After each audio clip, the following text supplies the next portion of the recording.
দাউদকান্দির গৌরীপুরে বিশাল জনসভা, জনগণের ভাগ্যোন্নয়নে বিএনপির নেতৃত্বের বিকল্প নেই ডক্টর মুশাররফ। কুমিল্লার দাউদকান্দির গৌরীপুরে অনুষ্ঠিত হয়েছে বিএনপির এক বিশাল জনসভা।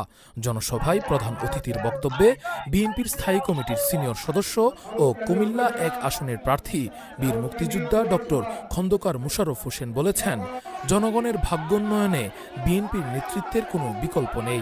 আমি আপনাদের কাছে কৃতজ্ঞতা জানাই, আজকে আপনারা এখানে এই নির্বাচনী প্রচারণার শেষ দিনে আজকে এখানে আপনারা এসেছেন ধানের শীষের সমর্থন দিয়ে ধানের শীষকে সাফল্য মণ্ডিত করার জন্য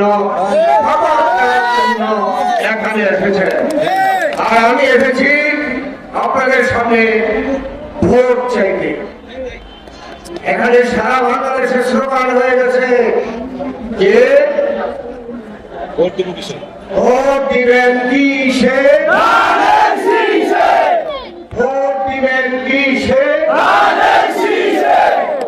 সোমবার বিকেলে দাউদকান্দি উপজেলার গৌরীপুর মুন্সি ফজলুর রহমান সরকারি কলেজ মাঠে এই জনসভা অনুষ্ঠিত হয়। দুপুর থেকেই খণ্ড খণ্ড মিছিল এসে কলেজ মাঠ কানায় কানায় পূর্ণ হয়ে যায়। স্থান সংকুলন না হওয়ায় ঢাকা চট্টগ্রাম মহাসড়ক ও আশপাশের এলাকা জনসমুদ্রে পরিণত হয়। অনেকে উঁচু গাছ ও বাড়ির ছাদে উঠে বক্তব্য শোনেন। ডক্টর মুশাররফ হোসেন বলেন, জনগণের ভোটে ক্ষমতায় গেলে বিএনপি দুর্নীতির মূলোৎপাটন করবে এবং প্রশাসনের সর্বস্তরে স্বচ্ছতা ও জবাবদিহিতা নিশ্চিত করবে। তিনি 12 তারিখে ধানের শীষ প্রতীকে ভোট দেওয়ার আহ্বান জানান।